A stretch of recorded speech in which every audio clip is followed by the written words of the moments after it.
गुरुदेव की जय। बंदी छोड़ कबीर परमेश्वर जी की जय। बंदी छोड़ गरीबदास जी महाराज जी की जय हो। स्वामी रामदेवानंद जी गुरु महाराज जी की जय हो।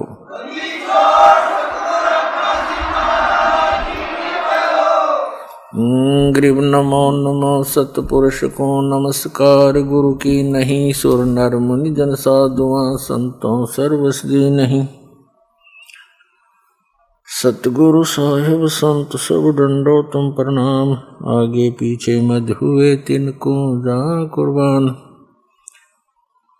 नराकार निर्विषम काल जाल भयभंजनम निर्लेपम निज निर्गुणम अकल अनुवेशुंदनम। सोहम सुरति समाप्तम सकल समाना निर्तल। उज्ज्वल हिरंबर हरदमम बेपरवा अथाह वार पार नहीं मध्यतम। गरीब जो सुमर सिद्ध होई गणनायक गलता ना। करो अनुग्रह सोई पारस पद परवाना। आदि गणेश मनाहूँ गणनायक देवन देवा। चरण कमल लौलाऊं आदंत करूं सेवा। परम शक्ति संगीतम रिद्धि सिद्धि दाता सोई। अवगत गुण अतीतम सतपुरुष निर्मोही। जगदम्बा जगदीशम मंगल रूप मुरारी। तन मन अर्पों शीसम भक्ति मुक्ति भंडारी। सुर नर मुनि जन ध्यावे ब्रह्मा विष्णु महेशा। शेष सहस मुख गावे पूज्य आदि गणेशा।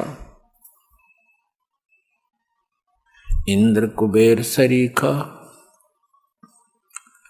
वरुण धर्म राय ध्यावे। समर्थ जीवन जी का मन इच्छा फल पावे। 33 कोटि धारा ध्यावे से 88 उतरे बहुजल पारा। कट है यम की फांसी 33 कोटि धारा ध्यावे से 88 उतरे बहुजल पारा। कट है यम की फांसी। कर जोरूं विनती करूं धरूं चरण पर शीस। गुरु जी राम देवानंद जी महाराज ने दियो नाम बख्शीस। कोटि कोटि सिजदा करूं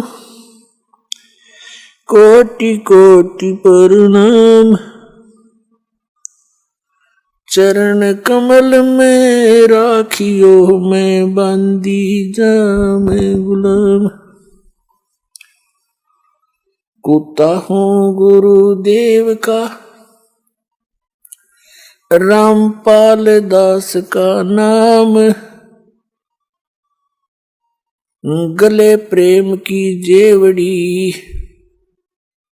जहाँ खेचो वहाँ जाऊं मैं।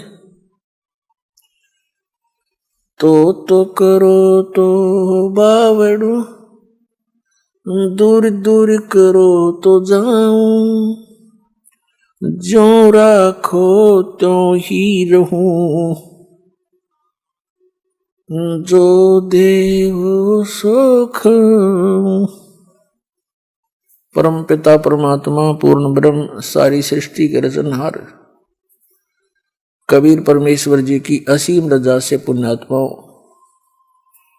आप ये यथार्थ भक्ति ज्ञान सुन रहे हैं।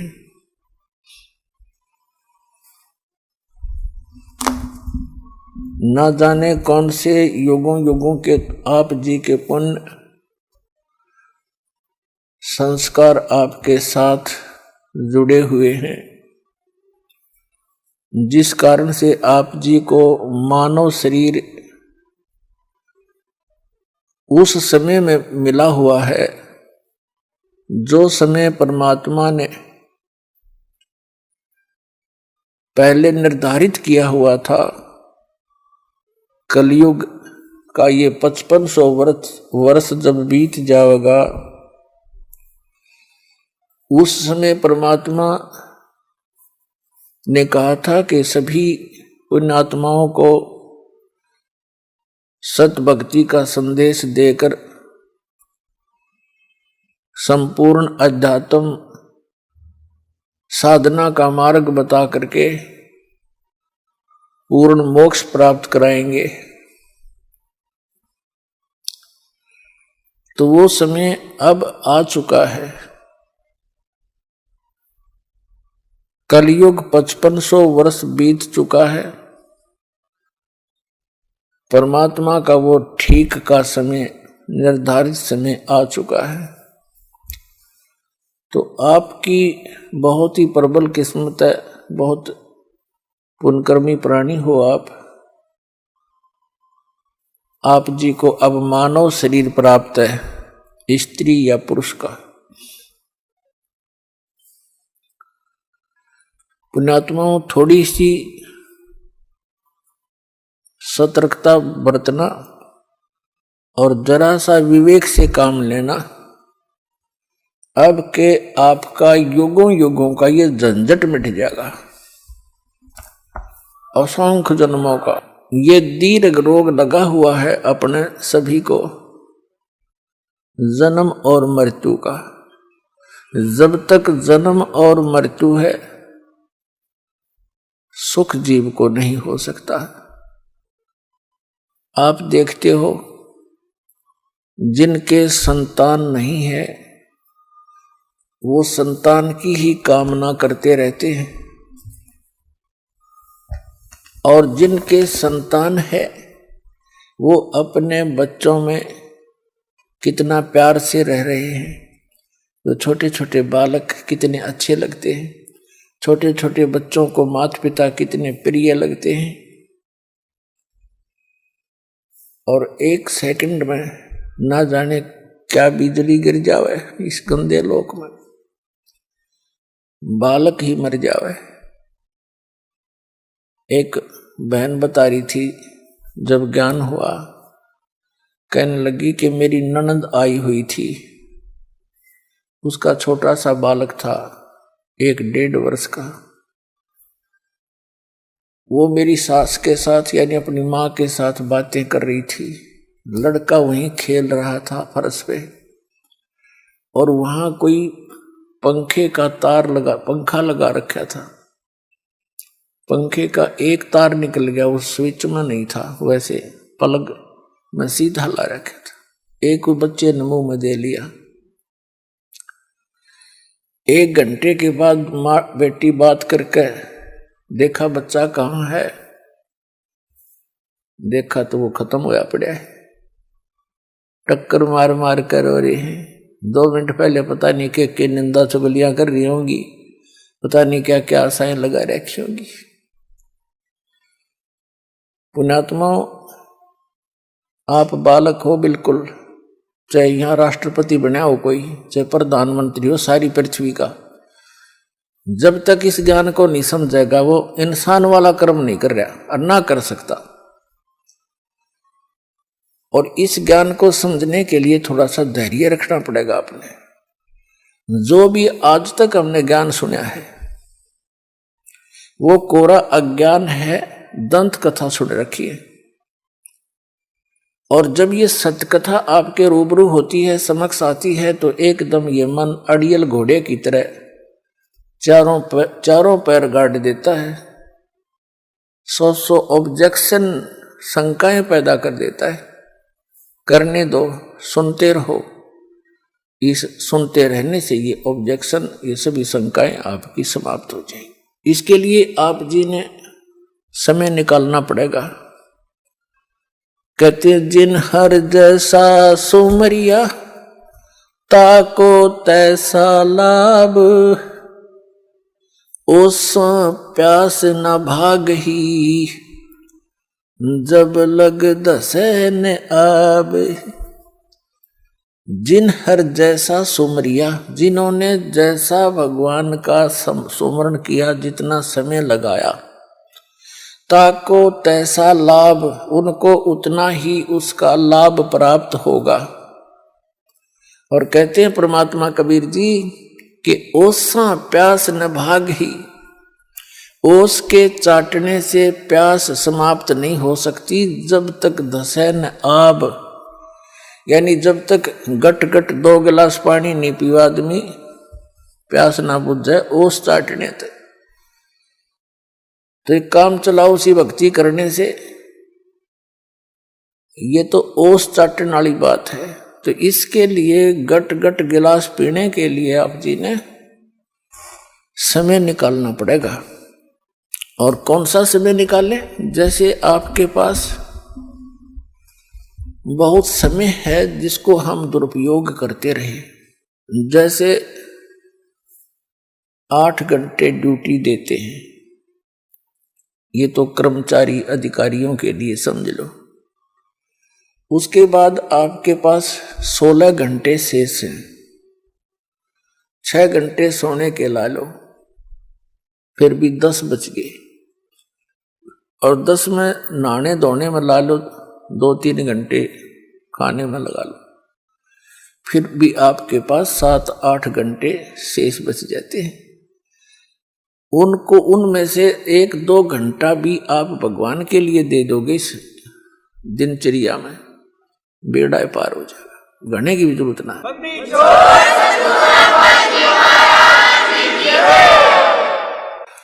तो पुण्यात्माओं, जैसे हमने पहले शिक्षा का ज्ञान नहीं था और शिक्षा की कोई हम आवश्यकता भी ना समझा करते, हमने देखे हमारे दादे परदादे सारे अपने परंपरागत कार्यों को करते रहे। किसान है, किसान के काम में लगे रहे पिछली सारी पीढ़ियों की जितने भी याद हैं।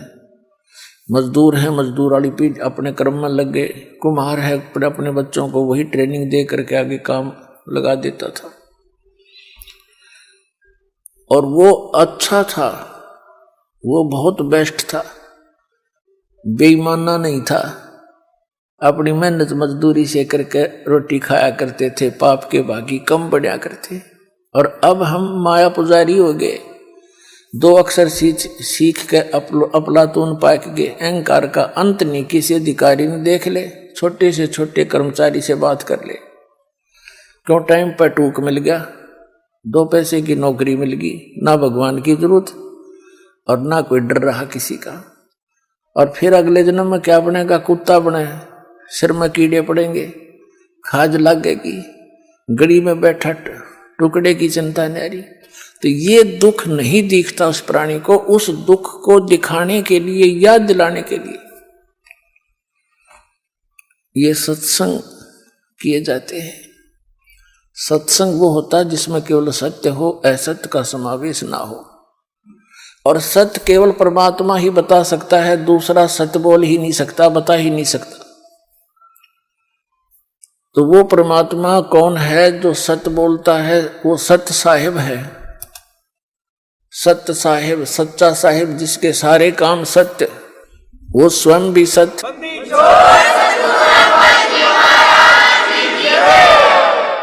तो वो सत्य साहिब कौन है? वो कबीर साहिब है, जो काशी में इस कलियुग के अंदर, बनारस के अंदर, भारतवर्ष की पावन धरती पर 120 वर्ष रहे, एक जुलाहे का काम किया करते थे और अपनी मेहनत मजदूरी करके, अपना निर्वाह करके एक लीला किया करते थे कि बच्चों, यहां पर घनी शानो शौकत की आवश्यकता नहीं है, या घने धन के और कोठियां के चक्कर में पड़कर अपना जीवन नाश नहीं करना चाहिए। सब ब्रह्मांडों का दाता, सबका सृजनहार, सबका संचालक और समर्थ परमात्मा आकर के हमारे लिए एक झोंपड़ी में रहकर 120 वर्ष टाइम पास कर गया। वो ये बताना चाहते थे कि कोई नो सोचे कि ऊंची जाति वाले भक्ति कराया करें, राजा के घर पैदा हो ये भगवान हो सके, जैसे राम और कृष्ण। उन्होंने सारी फड़क काट रखी हमारी। वो केवल एक सबसे निर्धन व्यक्ति का रोल कराया करते भगवान। हमें परमात्मा पर दृढ़ करना चाहते थे, वो चाहते हैं, आज भी चाहते हैं।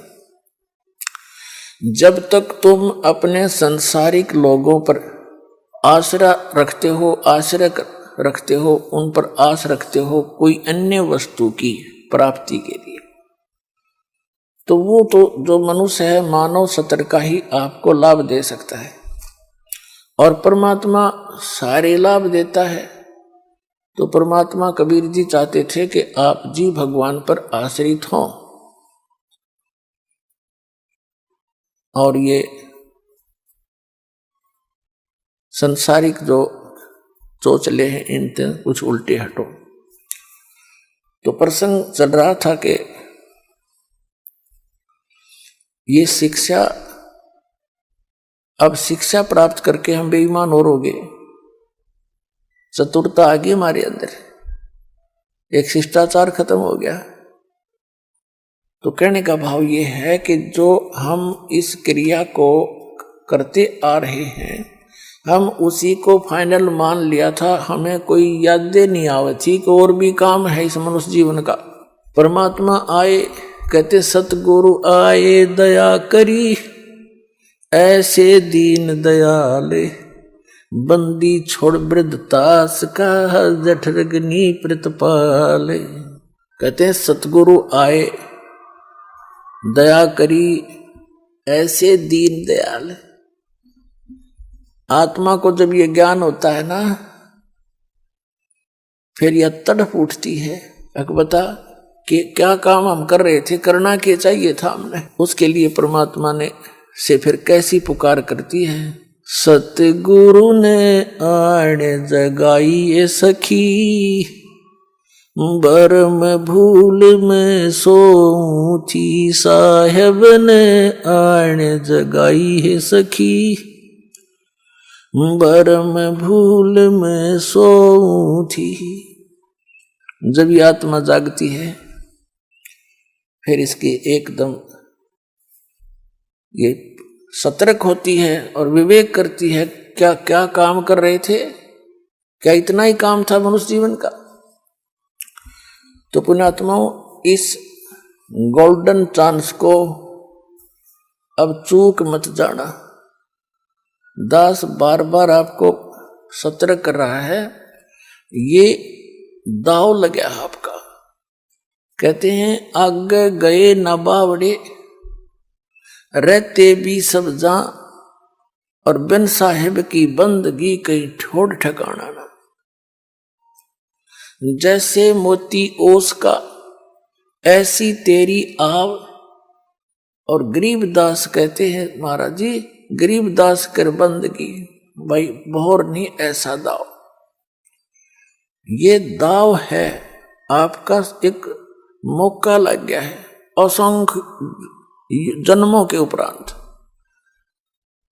और पुण्यात्मा समझदार व्यक्ति, परमात्मा ने पहले शिक्षा दी है, इसे कुछ चतुरता ही है, इस चतुरता का ही दुरुपयोग ना करके सदुपयोग करें। आज इतने इंटेलिजेंट है मानो, कोई एडवोकेट बना है, कोई जज बना है, कोई इंजीनियरिंग कर रहा है, कोई डॉक्टर बन गया है, और कंप्यूटर तक की खोज कर ली। तो परमात्मा ने आपको ये माइंड दिया है, और हमारा उद्देश्य क्या है, इस पर भी थोड़ा सा ध्यान दो। आज आपने बालक पढ़ा दिया, बेटा या बेटी, अच्छी पोस्ट मिल गई। एक बता रहा था मेरा लड़का एसडीएम सिलेक्ट हो गया, ब्याह की तैयारी कर रखी। बता रहा था मेरा रिश्तेदार का, वो भी अच्छी पोस्ट थी उसकी, उसका पुत्र एसडीएम सिलेक्ट हो गया, ब्याह की तैयारी थी। और वो अपने मित्रों को इनवाइट करने के लिए जा रहा था, दुर्घटना होगी।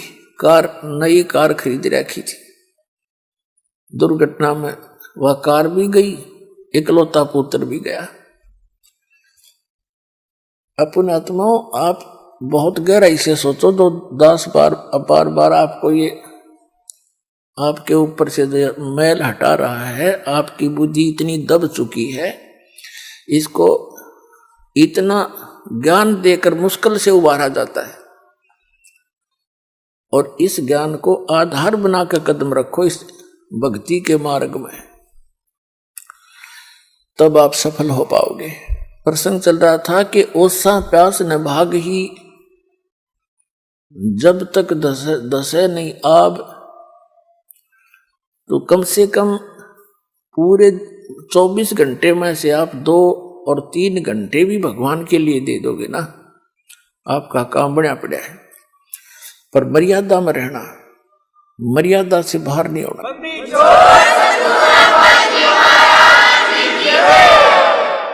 अब देखो पुण्यात्मा, ये दूसरे संत भी परमात्मा की वाणी को पढ़कर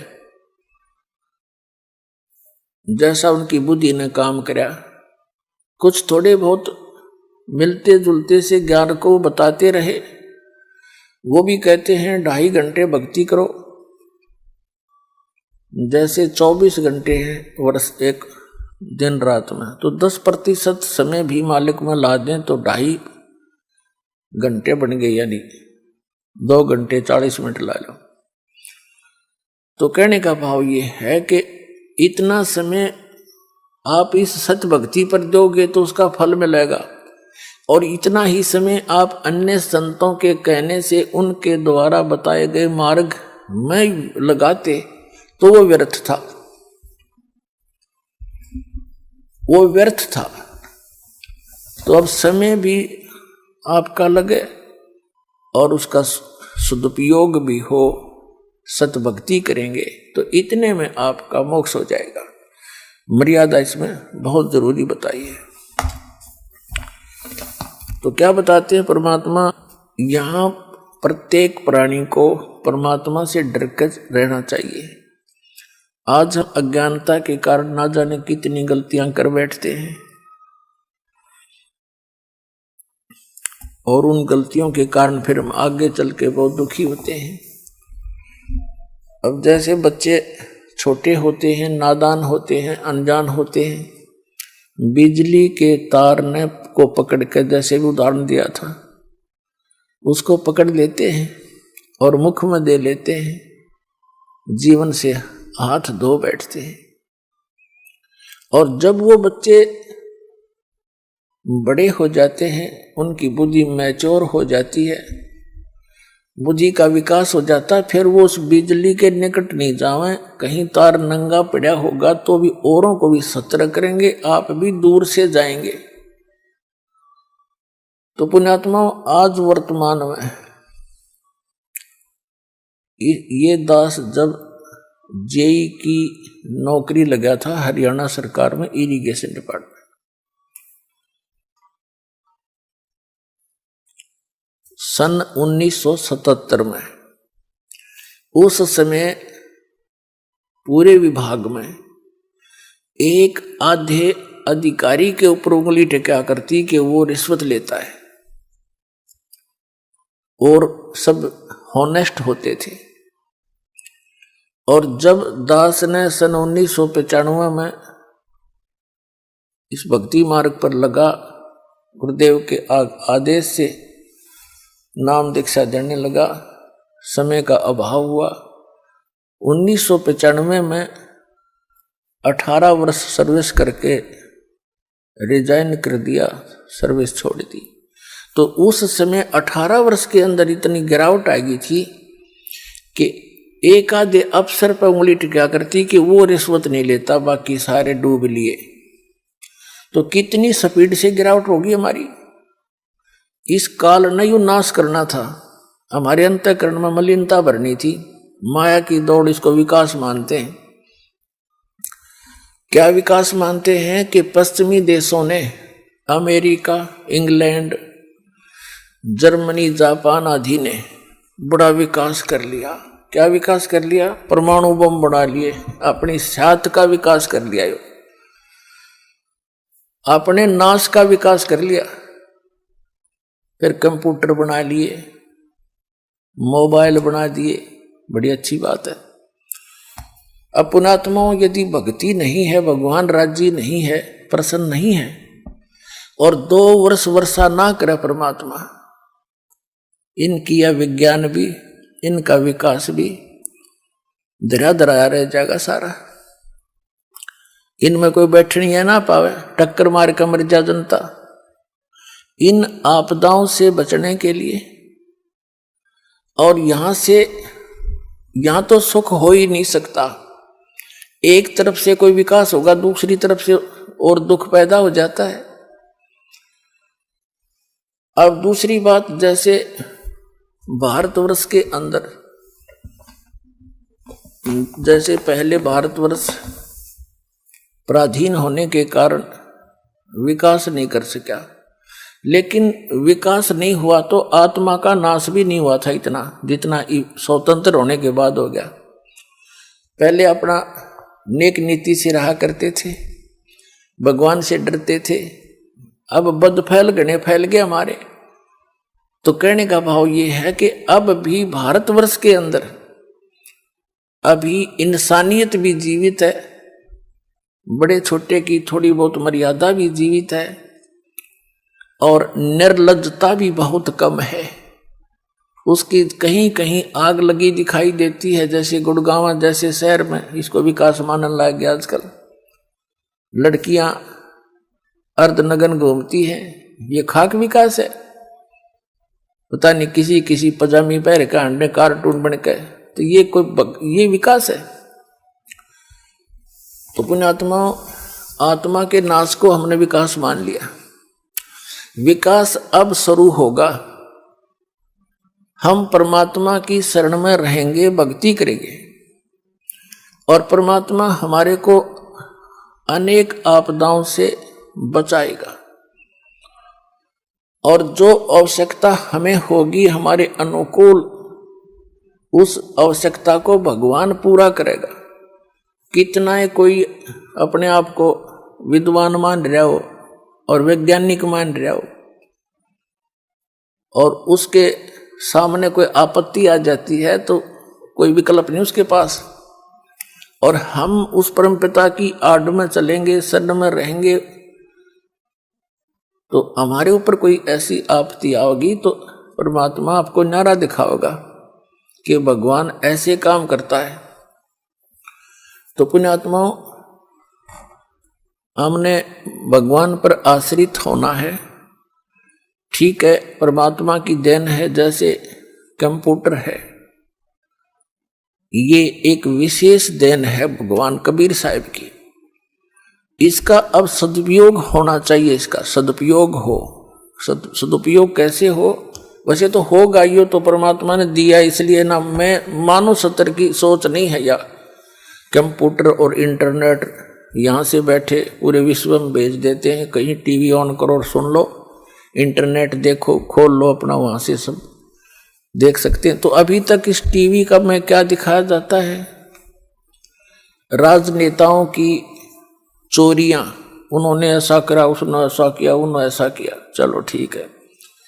फिर कोरी बकवाद फिल्म, बेहुदी फिल्में दिखाई जाती हैं।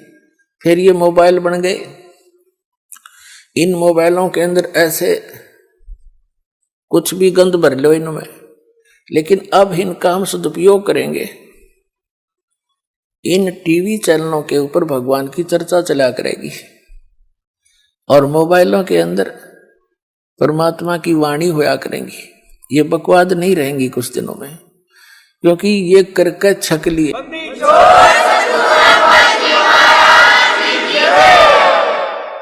अब जैसे एक बार ये दास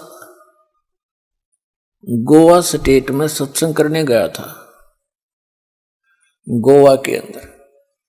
वहां 5 दिन का सत्संग किया, और वो कुदरती उस समुद्र के किनारे ही 5-7 एकड़ यानी 1800 फुट की दूरी पर एक मैदान था, वहां सत्संग किया।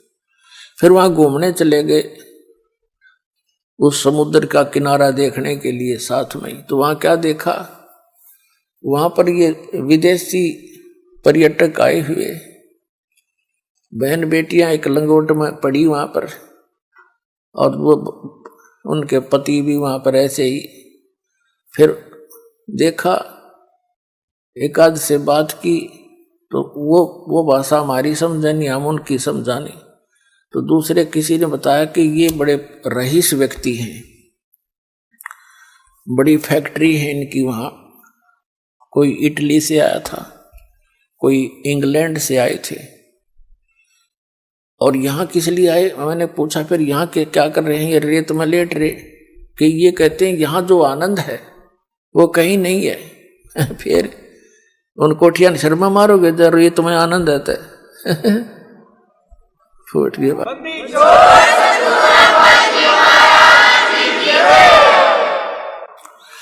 तो पुण्यात्माओं, हमारे परमात्मा ने जो हमें रहने की विधि बताई थी, एक अपनी लीला की थी, उस जैसा आनंद नहीं। उस आनंद को हम पुनः स्थापित करेंगे। अब यहाँ वैसे आनंद नहीं है, लेकिन हल्के दुख हल्का हो जा, थोड़ा सा कम हो जा, हम उसने आनंद मानते हैं। तो वो भी इस परमात्मा की रजा से आपको होगा।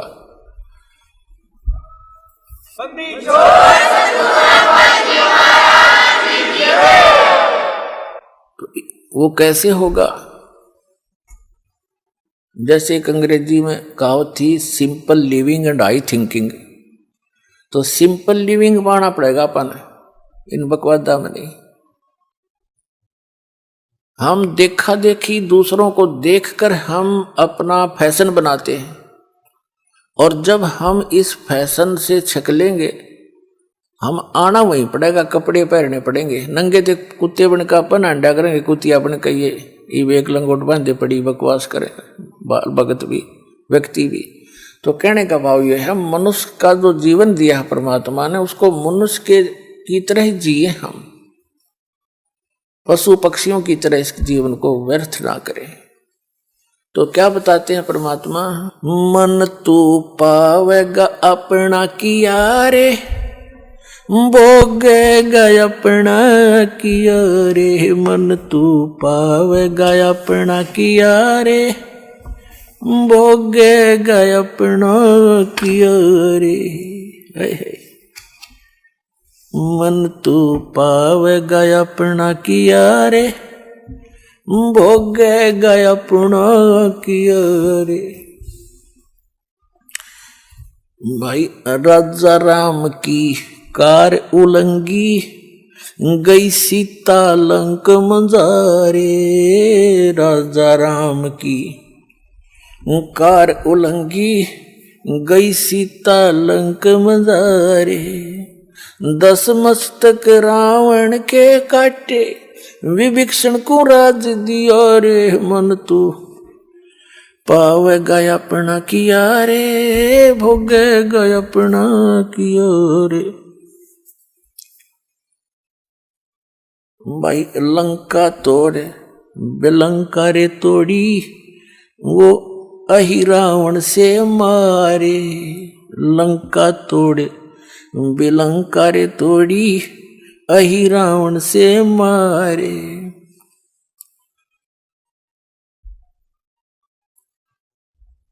दस मस्तक रावण के काटे, विभीषण को राज दियो रे। मन तू पावेगा अपना किया रे, भोगेगा अपना किया रे। भाई राजा राम की कार उलंगी, गई सीता लंक मंजारे। सेतु बंधा जब सेना उतरी, वो चढ़ गए पद्म 18। मन तू पावेगा अपना किया रे, भोगेगा अपना किया रे। भाई लंका तोड़े बेलंका रे तोड़ी, अहि रावण से मारे।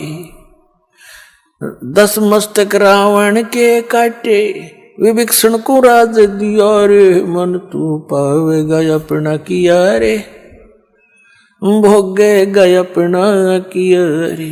भाई प्रहलाद पैज परवान करी है, धर नर सिंह अवतारे।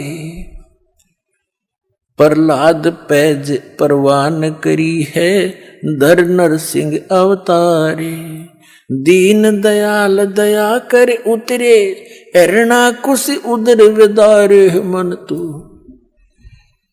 पावेगा अपना किया रे, भोगेगा अपना किया रे। हा हा हु बंदे होते वो तौलत हैं बलबारे। हा हु बंदे होते तौलत हैं बलबारे। गज और गराह बने भवसागर 10 सेंस अधिकारे। मन तू पावेगा अपना किया रे भोगेगा अपना किया। भाई श्वास घटो बलहीन भयो जद खेच लियो मजदारे। श्वास घटो बलहीन भयो जब खेच लिया मजदारे। अर्ध नाम रसना से टेरा सुमरत है रंकारे। मन तू पावेगा अपना किया रे भोगेगा अपना किया रे। भाई नारद मुनि तिरकाली रे योगी जिन मन गर्भ किया रे। नारद मुनि तिरकाली योगी जिन मन गर्भ किया रे। पल में पूत बहतर जाए रोवत केस उपाड़े। मन तू पावेगा अपना किया रे भोगेगा अपना किया रे। भाई कृष्ण गुरु दुर्वासा होते 56 कोटि सिंगारे। कृष्ण गुरु दुर्वासा रे होते 56 करोड़ सिंगारे। अम्बरीश के चले अपूठे वो दुर्वासा से हारे। मन तू पावेगा अपना किया रे भोगेगा अपना किया रे। भाई दुर्योधन और दुशासन को द्रौपदी चीर उतारे। दुर्योधन और दुशासन को द्रौपदी चीर उतारे। अंधे को पीन दी थी वो बढ़ गए अंत अपारे। मन तू पावेगा अपना किया रे भोगेगा अपना किया रे। मन तू भाई भीष्म पिता और द्रोणाचार्य ये कर्ण से बाणों मारे। भीष्म पिता और द्रोणाचार्य कर्ण से बाणों मारे। महाभारत में टटीरी के राखे घंटा टूट पड़ा रे। मन तू पावेगा अपना किया रे भोगेगा अपना किया रे। मन तू पावेगा अपना किया रे भोगेगा अपना किया रे। भाई 33 करोड़ 33 कोटि यज्ञ में आए वो 88 सारे। 33 कोट यज्ञ में आए 88 सारे। 12 कोट वेद के वक्ता वह सुपच का शंख बजा रे। मन तू पावेगा अपना किया रे भोगेगा अपना किया रे। मन तू पावेगा अपना किया रे भोगेगा अपना किया रे। भाई चमरा कनक जनेऊ काढ़ा वो व्यपरत पंडित सब हारे। भाई चमरा कनक जनेऊ काढ़ा विप्र पंडित सब हारे। जुल्हे के घर बालद आई जिसके केसों से बन जा रे। मन तू पावेगा अपना किया रे भोगेगा अपना किया रे। मीराबाई को मारन लगे जहर का प्याला प्यारे। मीराबाई को मारन लगे जहर का प्याला प्यारे। पीवत ही अमृत हो लग्या हो गया सर्द ही और। मन तू पावेगा अपना किया रे भोगेगा अपना किया रे। मन तू भोगेगा अपना किया रे। भाई कंस के सीचा नौर खपावण उन जीते मल अखाड़े। भाई कंस के सी चाणोर खपावन जीतन मल अखाड़े। कृष्ण को तो यश दिया है ये कबीर न कारज सारे। मन तू पावे गया अपना किया रे, भोगे गया अपना किया रे। मन तू पावे गया अपना किया रे, भोगे गया अपना किया रे। भाई शंखों कृष्ण करे खवासी, धन तू सृजन हारे। ये शंखों कृष्ण करे चाकरी, धन तू सृजन हारे।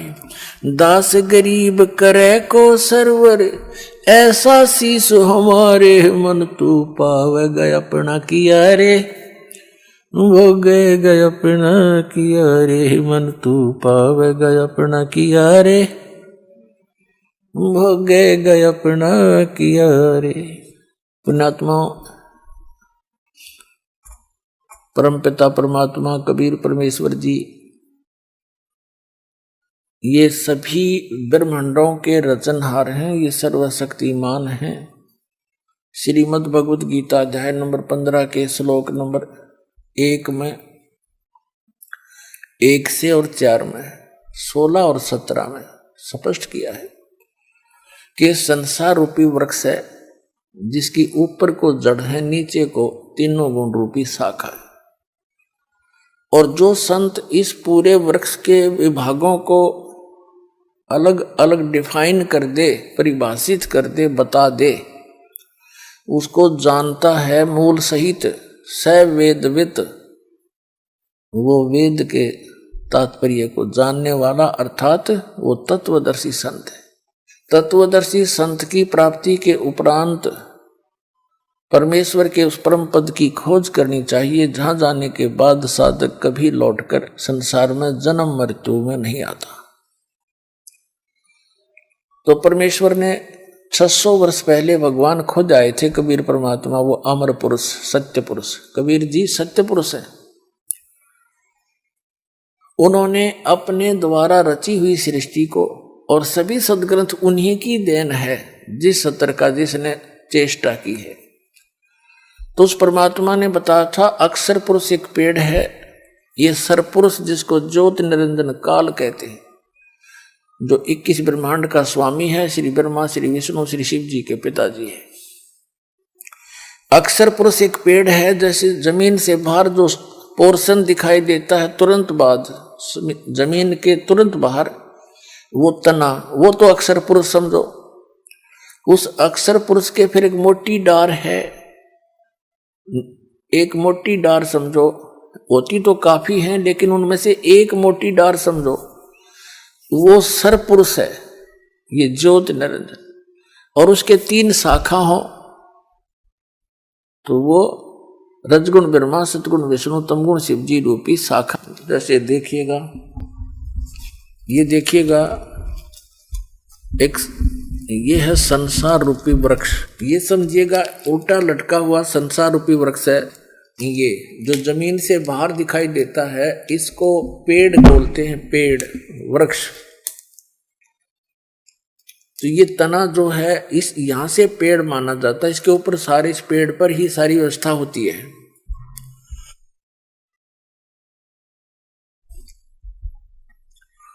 अक्षर पुरुष परमात्मा ने बताया अक्षर पुरुष एक पेड़ है, निरंजन सरपुरुष वा की डार, और तीनों देवा शाखा हैं ये पात रूप संसार। रजगुण ब्रह्मा, सतगुण विष्णु, तमगुण शिव जी रूपी शाखाएं हैं ये, और हम आप जी यहाँ पात रूप संसार। और ये जड़ कौन है?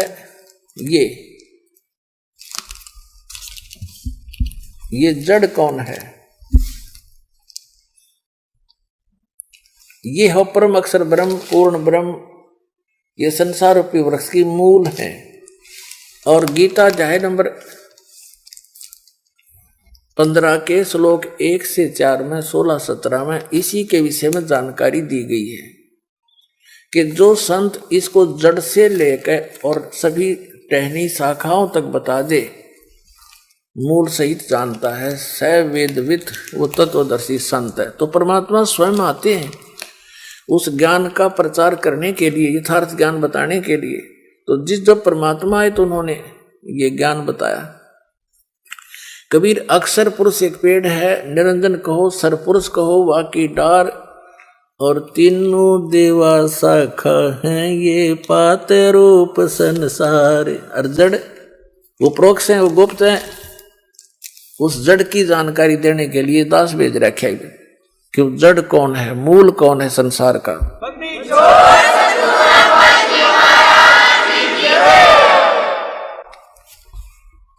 तो ये मूल जो है ये परम अक्षर ब्रह्म है। ये कबीर परमेश्वर है जो काशी में धानक रूप में, जुलाहा रूप में रहा करते थे। और वो खुद भी कहते हैं कि अवगत से चल आया, मेरा कोई भेद मर्म नहीं पाया। मात पिता मेरे कुछ नाही, ना मेरे गरदासी, और जुल्हे का सुत आन कहाया, जगत करे मेरी आसी। परमात्मा कहते हैं ना मेरे कोई माता पिता है, मेरा जन्म नहीं हुआ, ना मेरे कोई स्त्री, और जुल्हे का सुत आन कहाया। जनता मेरी हंसी करे है, दानक है, जुलाया है, पर समय आने पर पता चलेगा मैं कौन हूं। तो आज उस परमात्मा का पता चल गया वो कौन है, वो हमारे पिता हैं।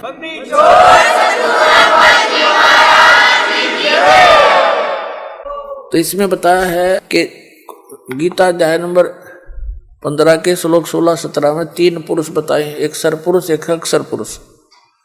सरपुरुष ये ज्योति निरंजन है, इसके 21 ब्रह्मांड है, इतना ही ये प्रभु स्वामी है। और अक्षर पुरुष इसके 7 शंख ब्रह्मांड है, ये इतना ही स्वामी है। और ऑल ओवर कंट्रोल असंख्य ब्रह्मांडों का स्वामी, इंक्लूडिंग सरपुरुष और अक्षर पुरुष के ऊपर भी जिसकी सत्ता है, उन सहित सब का जो मालिक है वो कंप्लीट गॉड है, पूर्ण ब्रह्म है, कबीर साहब है, जो काशी में दानक रूप में आया था पुण्यात्माओं। हमने भगवान की डेफिनेशन का ही नहीं पता था अभी तक। कोई कुछ सट्टे मारे था हमने वो भी मान ली, कोई कुछ तुक्के मारे था वो भी हमने मान ली, क्योंकि हमें कुछ ज्ञान नहीं था। तो परमात्मा ने आपको शिक्षित इसलिए किया है कि आप भगवान पहचान लो।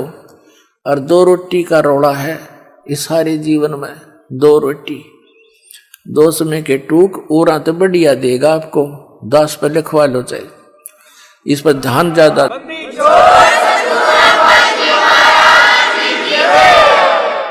लेकिन हमने भक्तों की तरह रहना पड़ेगा, बकवादियों की तरह नहीं। हम अलग से एक ऐसा समाज तैयार करना चाहता है ये दास कि दुनिया नु देखे कि भगत हो तो ऐसे हो, हमारी बेटे ऐसे नेक हो, बेटियां नेक हो। अब भी बहुत से भक्त कहते हैं जी, ये चर्चा आम हो गई है कि भी बच्चों का ब्याह करे तो इस दास की संगत में करे, बीड़ी वह पीते नहीं, शराब वह पीते नहीं, हाथ भी ना लाते। आधा सुख तो बेटी ब्याह वाले 9 दिन हो जाए, जो उस लड़की का पति दामाद एक नेक आत्मा हो, जीवन सफल हो जाता है।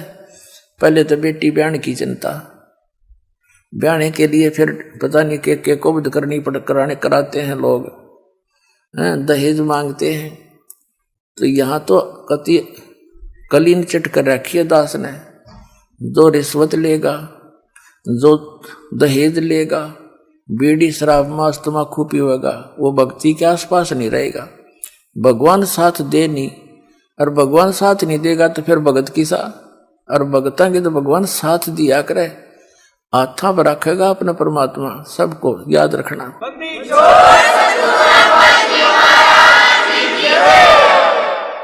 और फिर ये समाज हमारा किसी भी फील्ड में जाएगा, चाहे कोई डॉक्टर बनियो, चाहे इंजीनियरिंग बनियो, क्योंकि रोटी के लिए चल रही है, इसमें थोड़ा बहुत तो हिस्सा लेना ही पड़ेगा आपसे।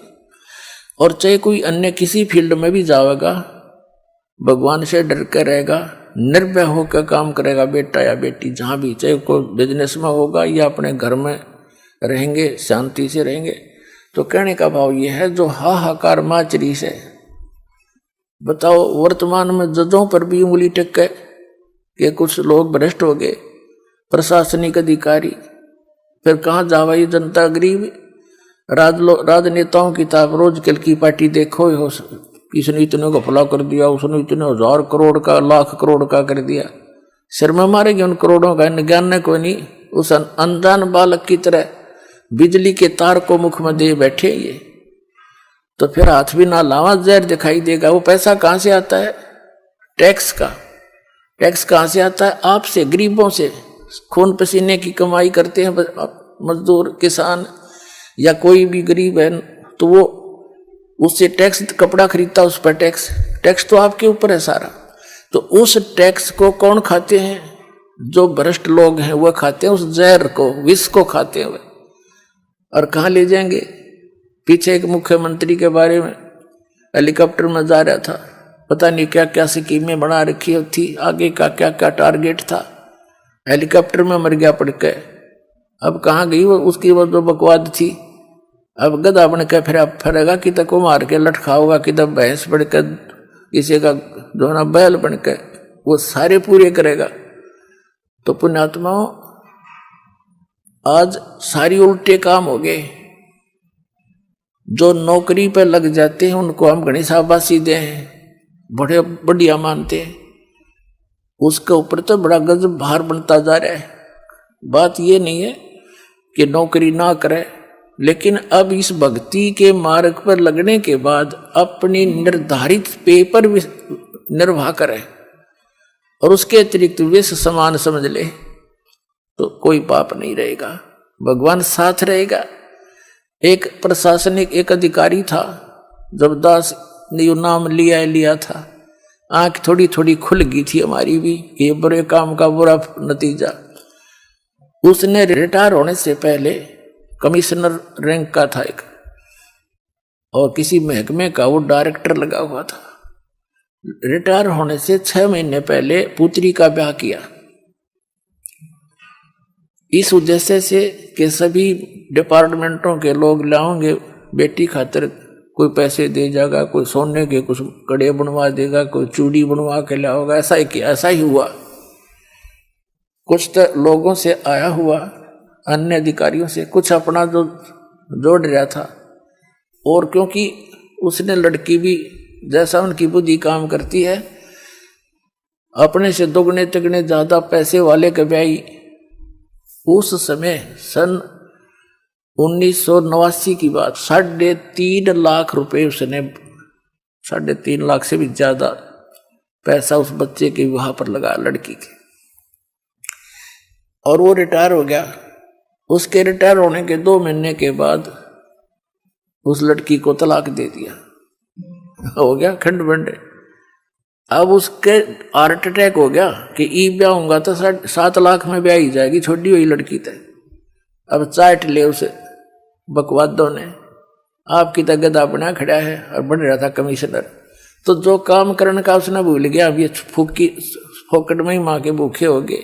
तो इसके लिए भगवान एक गाइडलाइन दे रहे हमारे को, मन तू सुख के सागर बस रे भाई, और न ऐसा यस रे। कहते हैं भाई, इंद्री कर्म न लगे लगारम, जो भजन करे निर्दुंद रे। गरीबदास जग कीर्ति होगी, जब तक सूरज चंद्रे। कि डट के भक्ति करे अपने मालिक की सच्चे नाम की, आपका कल्याण होगा। इन बकवादों में मन नहीं रुचि करेगा, जब आपका सुमन बढ़ जाएगा, ये बकवाद अपने आप कम होती चली जाएगी। मन है, इसकी आदत है, ये तो अपना काम करता रहेगा, लेकिन ये इतना कंट्रोल में आ जाएगा आपके, जो आपको घसीट नहीं सकता, इतना टाइट कर दिया जाएगा इस ज्ञान से। पहले ये हमें घसीट ले जाता था, अब आत्मा में ज्ञान का और भक्ति का इतना वजन बन जाएगा, ये बुराई सोचता पल में पता नहीं क्या बकवाद सोच सकता, लेकिन ये घसीट नहीं सकता हमारे को। अब एक तो समर्थ का साथ, फिर भक्ति का वजन हो गया।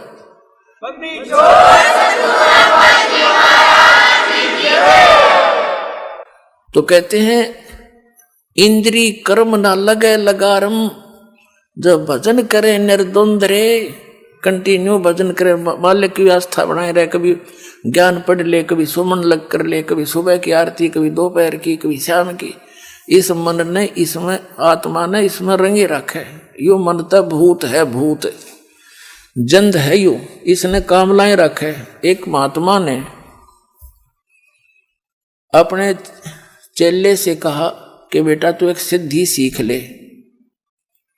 अगजी बताओ, उसने कुछ जंतर मंत्र करे, उस बताए, उस लड़के ने वो अपना अनुष्ठान पूरा कर लिया। फिर उस महात्मा ने कहा कि मेरी अब्सेंस में इस मंत्र को तू प्रयोग मत करना, जो मैंने तेरे को दिया, तेरा सिद्ध कराया है। अच्छा जी, मैं बताऊं तभी करना मेरी प्रेजेंस में। अब उसने सोचा महाराज जी चले गए कि तो बाहर एक दो या घूमन फिरन की तरह, एक दो दिन के लिए टूर पर चले गए दूसरे क्षेत्र में। तो चेले ने सोचा तो एक बार देख लेने के कुछ कमाई करी है तो ना। तो उसने वो मंत्र जैसा बता रखा था ऐसे बुदबुदा दिया, बोल दिया। तो सामने एक बैंकर सा व्यक्ति खड़ा हो गया आके और कहने लगा, भाई बात सुन ले बाबा जी, मैं हूं जंद, और देख मुझे एक काम बताता रहना, और तेने जो काम नहीं बताते तेरी गर्दन दाबूंगा मैं। उसने सोचा भाई बात बिगड़ गया, तो गुरुजी है नहीं। तो उसने कहा कि चल ऐसे कर, तू आटा मांग कर ला।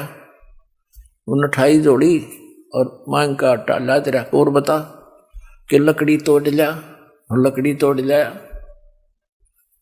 उसने सोचा भाई क्या बताऊं, पानी भर लिया, पानी भर लिया। उसने मुश्किल माच की कि भाई ई भी यो सारा काम करा लिया, भाई झाड़ू दे दिया, झाड़ू दे दिया, चारपाई बिछा दे, चारपाई बिछा दी। अब उसका पसीने छूट रहे, इतने में वो गुरुजी आ गए और भाज के उनके चरणा में पड़ गया, गुरुजी मुझे बचाओ इससे, बचाओ इससे। अरे क्या हो गया? गुरुजी ने कहा तेने वो काम कर दिया जो मना कराया था। अगली मन ने सोची देखते नो क्या क्या कुछ उपलब्धि हुई है, और मुझे बचाओ ये नो कहे, या तो काम बताना तेरी गर्दन दाबूंगा। तो गुरुजी बोले भाई नो कह दे, इसने एक बांस ले आवा लंबा। अच्छा जा भाई बांस लिया लंबा। वो बांस ले आया, अक्सर ने गाड़ दिया जमीन में, उन्हें गाड़ दिया कि इस पर चढ़े जा उतरे जा, और मैंने जरूरत होगी जब तेने काम ला लूंगा। तो पुण्यात्मा यो मन है जंद भूत, इस राम नाम का बांस गाड़ दिया परमात्मा ने भी, इस पर चढ़ाए जाओ और उतराए जाओ, बाकी काम हो जाओ उसमें ला ले।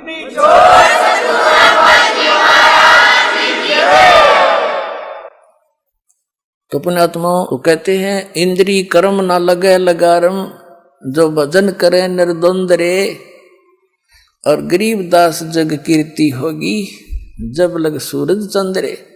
आपकी यहाँ भी महिमा होगी जैसे ध्रुव प्रहलाद जैसे महापुरुषों की, और गरीबदास जी, नानक जी, रविदास जी, और गीसा दास जी, मुल्कदास जी, दादू साहिब जी, और धर्मदास जी साहिब जी जैसे महापुरुषों की आज तक गुण गाए जाते हैं। अपना कर्म बनाएंगे, हमारे लिए उदाहरण बनेंगे, अपनी किस्मत अपना मोक्ष प्राप्ति करके। तो कहते हैं इंद्री कर्म ना लगे लगारम, जो भजन करे निर्द्वंद रे, और गरीब दास जग कीर्ति होगी जब लग सूरज चंद्रे। मीराबाई जैसी महान आत्माएं आज तक आदर की दृष्टि से देखी जाती है। तो इससे आप जो दास आपको विधि बता रहा है, या खोज ही नहीं पावे, या तो मालिक की देन है आपको, आपकी किस्मत घनी प्रबल है, या आपको सहज में मिल गई। क्योंकि एक और रोग है हमारा, जो वस्तु बगैर प्रयत्न के मिला उसका कदर कम करते हैं। लेकिन अब सियाने बनो, इस ज्ञान को आधार बनाओ, इसकी घनी कदर करियो, ये आम चीज नहीं है। नानक साहिब जी को भगवान ने कहा था कि इस सतनाम को जिक्र मत करना, आप जाप करो। धर्मदास जी से कहा था, धर्मदास मेरी लाख दुआई, ये मूल ज्ञान और ये सार शब्द की तो बाहर ना जाए, ये मूल ज्ञान और सार शब्द बार जो पढ़ी बिचली पीढ़ी हंस नहीं तेरी, आपके लिए खाड़ा था यू सारा। अब आप बिचली पीढ़ी की प्यारी आत्मा उस परमात्मा की, जिनको सहज में मिल गया यो, और धक्के तो देने लग रहे बुला बुला के। कोई भाई जाता है, कोई बहन किसी को बताती है, कोई टीवी के माध्यम से, कोई पुस्तकों के माध्यम से। तो इसका अब कदर करना इसका और इसका लाभ उठाना। अब जो प्रसंग चल रहा है वहां वो पाते हैं, क्या बताते हैं कि राजा राम की कार उलंघी, गई सीता लंक मझारे, और सेतु बंधा, सेना जब उतरी वो चढ़ गए पद्म 18। कहने का भाव ये है कि जैसे रावण ने भक्ति करी भगवान शिव की और कुबद साथ करया करता, शराब वो पीवे ब्राह्मणों के पंडितों के, मांस वो खावे, पर नारी को उठा के वो ले आया और बकवाद नेरी करे, भक्ता की ये काम होया करे, उसका तो नाश होया कर, आखिर में वैसे भक्ति करे, भक्ति वाला फल अलग है वो भी साथ में लेगा फिर। लेकिन परमात्मा की शरण में, कबीर परमेश्वर की शरण में आने के बाद, इस ज्ञान के समाने के बाद आप बकवाद चाह के भी नहीं कर पाओगे। या देख लेना, आपको इतनी हेट बनने लग जाएगी अंदर में, और तभी हम सफल होंगे। तो वो भक्ति करा करते किसकी? काल की। और काल के तो ये वो है, पहले तो उसकी वाह वाह करवा दी, सोने की लंका भी दे दी, सारा ठाठ दे दिया, फिर बकल तरवा दिया। लेकिन कबीर साहब आपको सीम ऐसा रखेगा ना मर्यादा में, बिल्कुल पटरी से गाड़ी नीचे उतरी गद मद, फिर क्या रह गया। कहते हैं राजा राम की कार उलंघी। अब ये जो मर्यादा है आपको बताई जाती हैं, इनको ऐसे समझ लेना जैसे लक्ष्मण रेखा थी।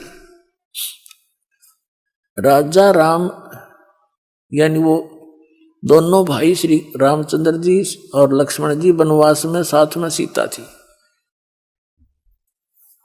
और वहां एक उन्होंने बगीची बना रखी थी सीता ने। एक मर्ग आ गया माया का, सोने का मर्ग बनकर, स्वर्ण का, और उस बाड़ी को तोड़ने लग गया, उसकी फुलवाड़ी को।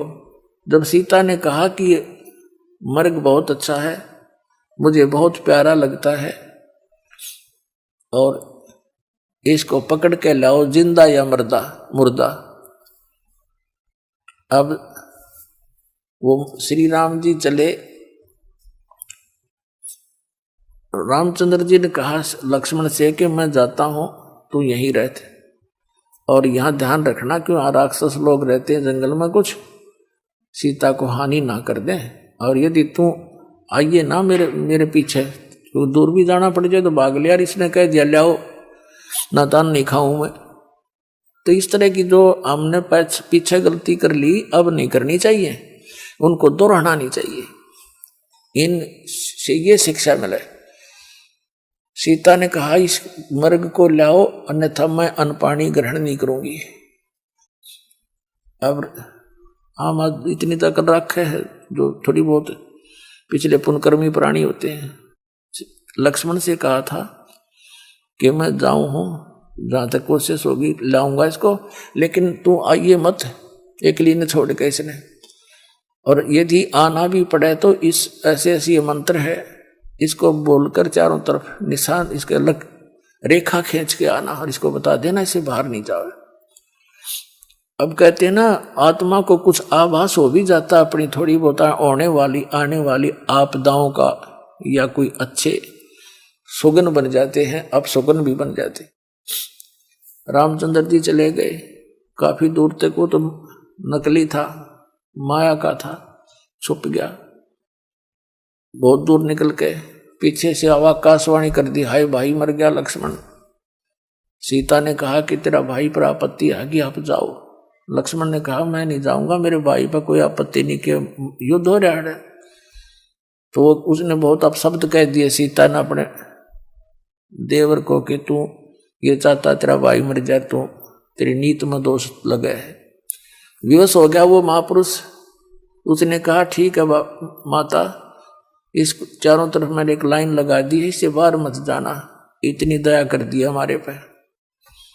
लक्ष्मण के जाने के बाद तुरंत रावण आ गया सीता उठाने के लिए। उन्हीं का षड्यंत्र था। उसका मामा मारीच, उसका मामे का नाम मारीच था। वो मारीच सिद्धि युक्त था और वो मृग बन के ऐसे धोखा देकर उनको दोनों को कुटिया से दूर ले गया था। रावण आया एक साधु रूप बनाकर आटा मांगन खाते रहे भोजन लेने के लिए। तो सीता ने कहा कि महाराज जी आ जाओ, यहां के ले जाओ कुटिया के पास से। रावण निकट आया तो उसमें से लपट निकली रेखा से, सिद्धि युक्त थी वो। रावण 10 कदम पीछे गया, अन्यथा जल जाता सारा। उसने कहा माई भिक्षा देनी है तो यहां कर दे दे, साधु संतों के साथ मजाक नहीं किया करते। सीता को भी नहीं पता था यह सचमुच इतनी प्रबल रेखा है। अब सीता ने अपनी सोच से जो सोचा वहां जीव मार खाता है। सीता ने सोचा कि फर्क पड़े है, महात्मा जी हैं, अभी आटा देकर अभी आ जाती हूं। लेकर आटा यानी जो भी कुटिया में उपलब्ध था भिक्षा अन्न, और रेखा से बाहर जाकर कहा ले महाराज जी। महाराज जी ने तो यहां से पकड़ दी हाथ और गेर ली कंधे पे। लंका में जा पटकी 9 लखा बाग में मारक जा चिल्लाती। तो पुण्यात्मा वो को बड़ी बूझ थे, मूर्ख थे, यूं कह गए थे इस तो बाहर मत जाइए। तो हम अपनी जीव सोच की सोच से जब मर्यादा भंग करते हैं तब आपत्ति मोल ले लेते हैं। कितना जुल्म हुआ, करोड़ों आदमी मर गए वहां पर, करोड़ों जीव मर गए आपस में लड़ बढ़ के। जब वह सीता वापस आई तो ये जो मर्यादा दास आपको बताता है, इस काल ने समझ लो आपके पाप कर्म समझो, काल समझो, यो तो है रावण, आत्मा सीता और मर्यादा जो आपकी है ये लक्ष्मण रेखा समझ लिया ना। इसके बाहर जाते काल कभी भी आपका पहुंचा पकड़ देगा और जा पटकेगा नरक के अंदर। तो कहते हैं जब तक हंसा हमारी आना और काल लगे नी तेरा बहना। परमात्मा ने कहा है कि हे काल, जब तक ये जीव मेरी मर्यादा में रहेगा तो इसके निकट नहीं आ सकता। तो काल ने कहा था कि सबसे पहले मैं इसकी मर्यादा ही खंड करवाऊंगा। उसने ये विचार कर रखा है कि पहले इसका नाम तोड़वाऊं और फिर इसको सजा दे सकता हूं, वैसे तो नहीं दे सकता।